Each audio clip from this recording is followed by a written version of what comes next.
Salut, ici Max! Aujourd'hui, j'avais envie de faire une petite vidéo discussion assez simple sur l'évolution de ma chaîne BookTube au travers des années. Pourquoi j'ai eu besoin de faire ça? Pourquoi j'ai envie de faire ça? On dirait qu'il y a plusieurs petites choses récemment qui me font réfléchir, des tendances, aussi comment je me sens par rapport à ma chaîne et différentes petites choses qu'on va voir au travers de cette vidéo-là. Donc, c'est pour ça que j'avais comme envie de m'asseoir et de voir l'évolution, de voir le chemin qui a été fait. Et peut-être que ça va m'apporter certaines réponses, peut-être pas, mais c'est pas grave, c'est le processus qui est important, c'est pas nécessairement la ligne d'arrivée. Donc, en fait, ce qui est intéressant, c'est que au travers des années, il y a eu des années forcément que j'ai lu plus, des années que j'ai lu moins. Et lorsque j'ai commencé mon bac en enseignement, ben forcément, la littérature a repris de la place dans ma vie. Les études étaient toujours aussi intenses quand même, mais j'étais dans le bain pour me remettre à lire. J'ai travaillé d'ailleurs à la Didactèque, qui est une bibliothèque pour les ouvrages pédagogiques, mais il y avait beaucoup de littérature jeunesse aussi parce qu'on travaille avec les enfants.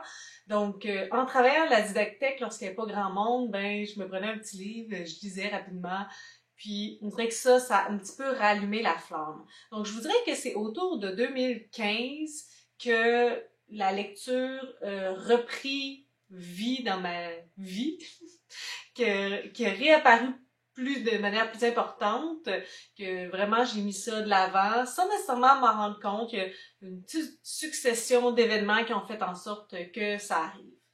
Aussi, pendant mon bac, j'ai travaillé en garderie, donc pendant mes pauses, pendant que tous les enfants dorment, ben ça me permettait de sortir un petit livre puis de lire quelques pages.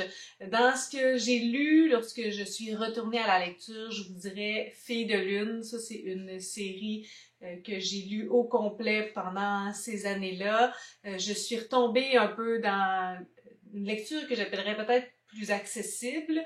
Guillaume Musso, Marc Lévy, Nicholas Sparks. Et en 2018, mon amie Pamela m'a prêté, me l'a prêté? Je l'ai peut-être loué, mais en tout cas, me parler du livre La vérité sur l'affaire Harry Québert, qui est une bonne brique. Ça faisait quand même un bon bout de temps là, que j'avais pas lu un gros livre comme ça. Elle était comme, non, mais lis-le, tu vas aimer ça. Puis c'est ça qui s'est passé. Je l'ai lu, puis ça a vraiment rallumé la flamme beaucoup. Au début de ma chaîne, ce qui est assez intéressant, c'est que je lisais beaucoup de VO, beaucoup d'ouvrages anglais traduits en français forcément, donc vraiment loin de ce que je lis actuellement. Tout ce qui était YA, littérature jeune adulte, j'étais vraiment dans cette tangente-là. Les Chroniques lunaires, la trilogie des Gems, la cinquième vague. Vous voyez un petit peu le portrait, là, où est-ce que j'en étais à cette époque-là, au début de ma chaîne. Puis ça, c'est un premier point que je trouve particulier ces derniers temps.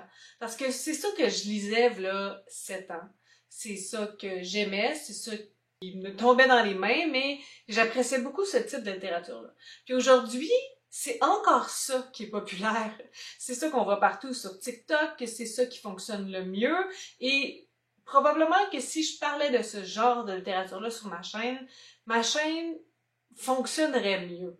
Mais ça fait des années que je suis plus là, que je ressens plus nécessairement ce désir de lire que du jeune adulte, que ce type de littérature qui est à la fois quand même assez accessible, quand même plus facile à lire.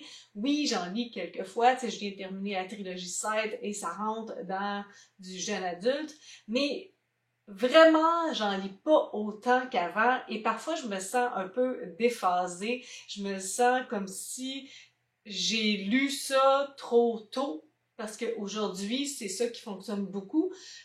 Mais je pense que c'est juste une tranche d'âge qui fonctionne de façon générale, mais les réseaux sociaux étaient pas aussi importants à l'époque qu'ils le sont aujourd'hui. Donc, ça faisait pas autant un buzz, on savait pas nécessairement ce que les gens lisaient chez eux. Et aujourd'hui, j'ai pas nécessairement envie de retourner à ça.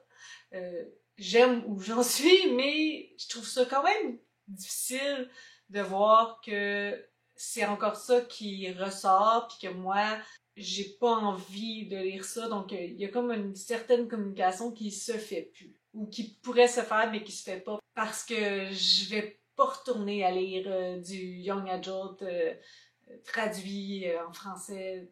Ce qui est intéressant du début de ma chaîne, c'est que je ne lisais pas québécois. Le premier ouvrage québécois que vous allez trouver, en tout cas, vous ferez pas ces recherches-là, mais la première vidéo québécoise sur laquelle vous pourriez tomber, c'est L'Orangerie. Et j'avais beaucoup aimé ce livre-là à l'époque. Mais ça m'avait pas nécessairement envoyé dans la littérature québécoise. J'avais lu ce livre-là, puis j'étais satisfaite. Je restais dans mes souliers, dans mes pantoufles. Je lisais aussi du New Adult. J'ai lu You à cette époque-là. Donc, tu sais, j'essaie quand même de sortir un petit peu là, de ma zone de confort, mais je retournais quand même au bon jeune adulte. C'est là que j'ai lu Phobos, j'ai lu la sélection Shatter Me, Off Campus, Lux. Tu sais, vous voyez là, j'étais là. Et une autre chose pour laquelle je me sens complètement déphasée, c'est Colleen Hoover. Parce que à cette époque-là, j'en ai lu beaucoup. D'ailleurs, encore aujourd'hui, c'est l'autrice dont j'ai lu le plus d'ouvrages. J'aimerais ça que ça change, mais bon, c'est pas grave. C'est comme ça. J'en ai lu énormément à l'époque. Elle en a publié aussi beaucoup, là. Donc, ça encore, je me sens tellement déphasée parce que Colleen Hoover reprend de la popularité aujourd'hui, même en fait je dirais qu'elle est plus populaire que jamais parce que les réseaux sociaux lui offrent cette plateforme-là. Il y a beaucoup de ses ouvrages qui reviennent, It Ends With Us, que j'ai lu il y a plusieurs années. Et là encore, je suis prise parce que c'est ça qui fonctionne, c'est ça dont les gens parlent, puis moi, ben j'ai eu ma passe Colleen Hoover. Je l'ai aimé, je l'ai détesté aussi. Je peux pas dire que tous ces ouvrages sont équivalents. Je trouve qu'il y en a beaucoup qui ont des faiblesses. Il y a plusieurs choses qui sont pas super plausibles. La manière qu'elle termine ses romans, tu sais, il y a tout le temps des revirements de situation, puis c'est souvent des romances. Et moi, à la fin de ça, je me dis, mon Dieu, mais je resterai pas avec une personne qui me fait ça, tu sais, ou dans cette situation-là. Donc, aujourd'hui, puis même à l'époque, je les ai pas tous appréciés. Il y a des vidéos que j'ai mis privées sur ma chaîne de Colleen Hoover parce que j'avais des commentaires de gens, puis là, je savais pas quoi dire aujourd'hui parce que je les ai pas lus récemment. Je sais même pas si je pourrais encore me mettre de l'avant avec une telle critique, si je soutiens encore ces propos-là. Donc, c'est encore une chose que je me sens vraiment déphasée. J'ai pas nécessairement envie d'en lire plus, mais je l'entends bourdonner, puis c'est comme... Je sais pas, tu sais, c'est comme si j'avais fait ça il y a plusieurs années, puis là aujourd'hui j'ai comme passé à autre chose, mais c'est ça dont tout le monde veut parler et dont tout le monde parle. Et tu sais, il y aurait possibilité pour moi de faire des vidéos, par exemple, mettre en ordre tous les livres que j'ai lus de Colleen Hoover. Mais encore une fois, ça fait tellement des années, je me sentirais pas tant légitime de faire quelque chose comme ça. Puis, d'un autre côté, j'ai l'impression que c'est pas non plus ce que le public qui me regarde veut regarder. J'ai pas l'impression que c'est la communauté que j'ai bâtie dans les dernières années qui lit du Colleen Hoover. Je pourrais me tromper. Puis tout le monde peut lire Colleen Hoover, mais j'ai l'impression que comme Patrick Sénécal, comme Michel Jean, ces auteurs-là sont des portes accessibles pour les gens qui ne lisent pas nécessairement beaucoup, et ça fait en sorte qu'une fois que tu embarques dans la littérature, là, t'essaies de lire autre chose dans ce genre-là. Ce que je veux dire, c'est pas de savoir que leur littérature, elle est mauvaise, mais je pense qu'elle est plus accessible. Donc, c'est comme des tremplins. Puis, ça a été un tremplin pour moi à l'époque. Ça veut pas dire qu'on peut pas apprécier ça aujourd'hui, pas du tout. Lorsque tu as lu beaucoup de livres, tu peux pas lire un Colleen Hoover, t'apprécieras pas. C'est pas ça que je dis. Mais il y a quand même une certaine facilité à ce genre d'ouvrage. Il y a quelque chose de plus facile. T'sais, ça se veut des rebondissements, ça se veut facile à lire, avec des émotions en dents de scie. Donc, c'est ça. Ça, c'est un gros point aujourd'hui de, j'ai l'impression de pas être dans la vague. Ben, très souvent, je suis pas dans la vague et je suis pas dans la tendance. Mais souvent, c'est des tendances que je veux pas adhérer, mais que je n'ai jamais faites. Alors que là, ce sont des tendances où j'ai déjà baigné à l'intérieur. Puis là, je les vois arriver, puis j'allais dire revenir, mais en fait, qui était peut-être pas si tendance que ça avant. Là, je les vois arriver de plein fouet, puis je me dis « Ah! Qu'est-ce que je fais? » Éventuellement, je me suis replongée dans la littérature québécoise. Ça a pris du temps. J'ai lu un autre Larry Tremblay, j'ai lu Mathieu Simonet et j'ai lu Et au pire, on se mariera de Sophie Bienvenue. Et là, ça a quand même commencé à travailler beaucoup là, mes intérêts pour la littérature québécoise. Parce qu'une fois que j'ai lu ça, j'ai lu Naufrage, j'ai lu Royal. Et là, ce qui est vraiment surprenant, c'est que je lisais quand même encore beaucoup du jeune adulte à cette époque-là.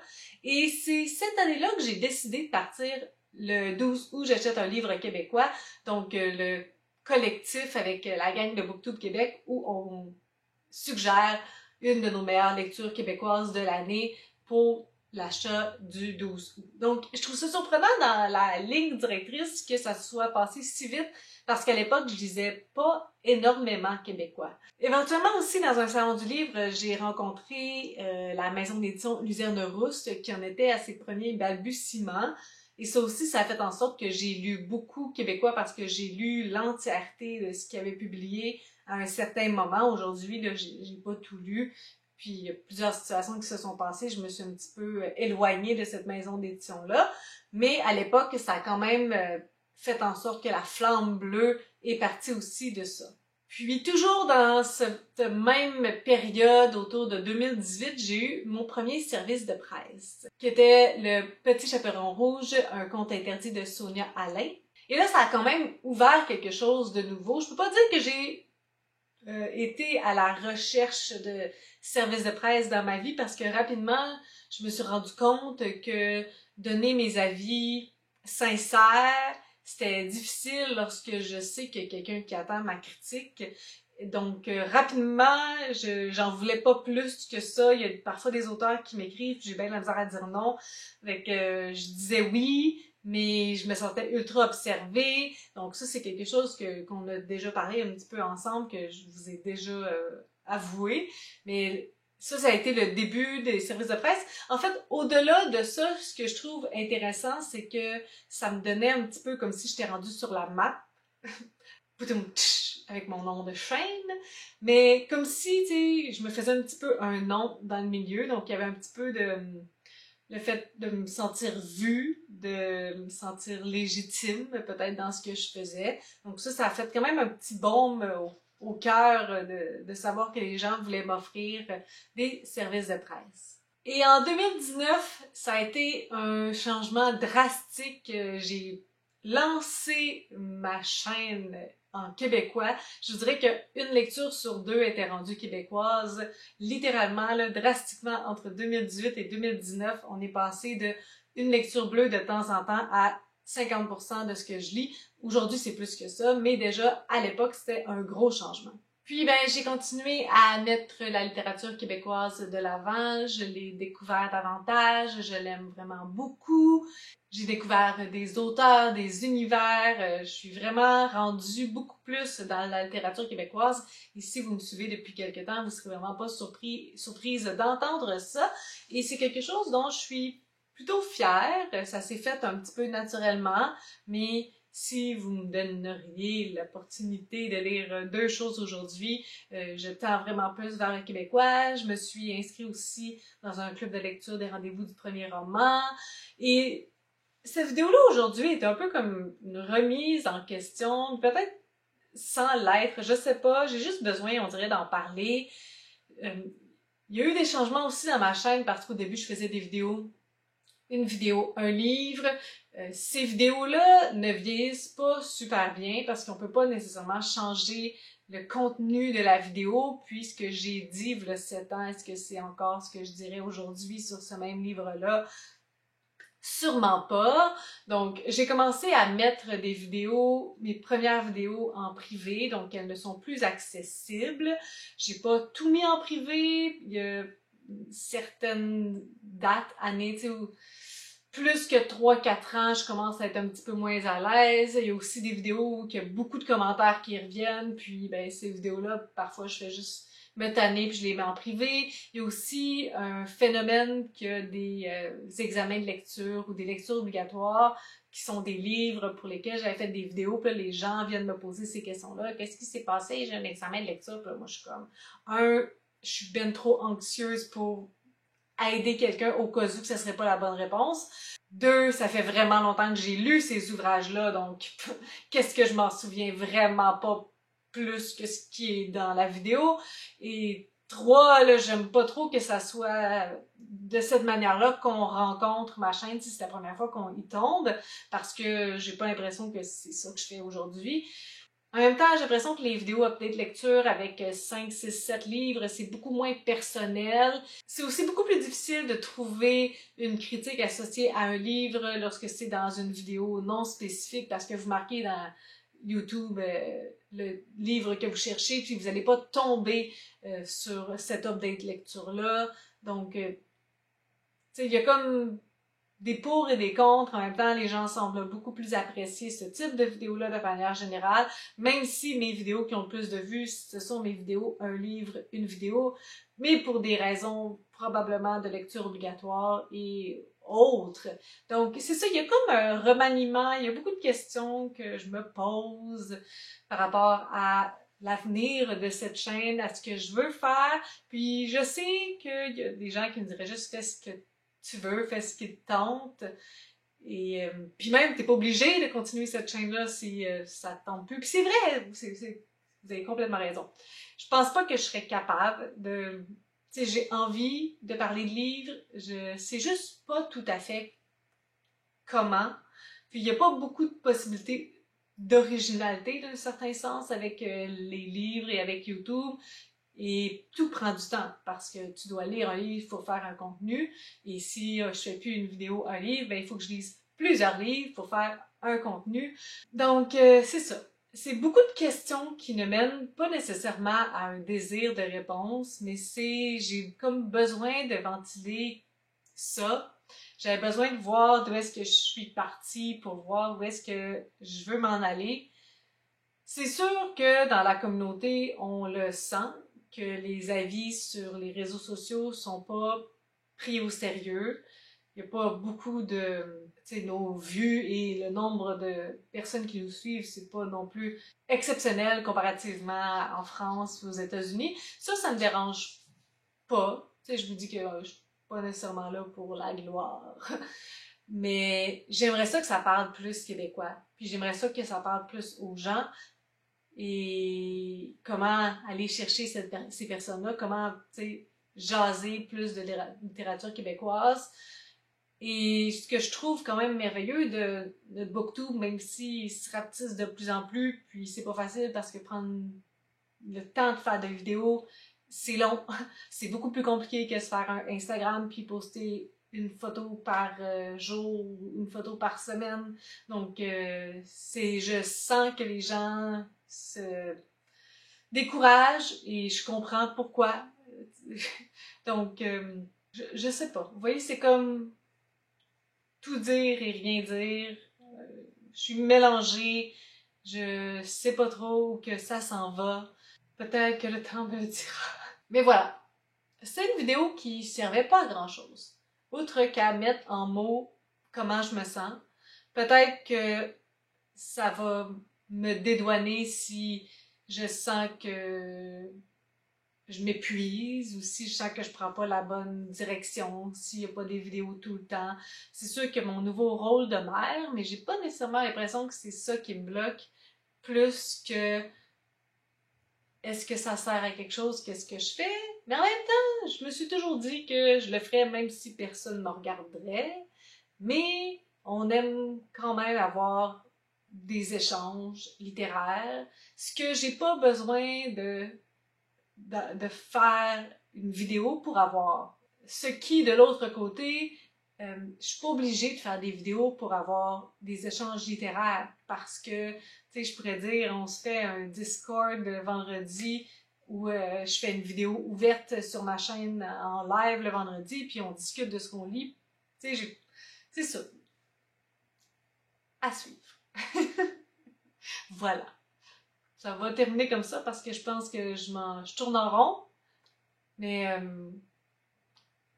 s'il y a des changements, je vous le dirai. Sur ce, si vous avez des suggestions, des critiques, des commentaires, n'hésitez pas à le faire en dessous de ma vidéo.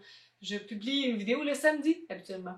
Si vous avez aimé cette vidéo, n'hésitez pas à mettre un petit pouce, à vous inscrire à ma chaîne. Et sur ce, je vous souhaite de bonnes lectures.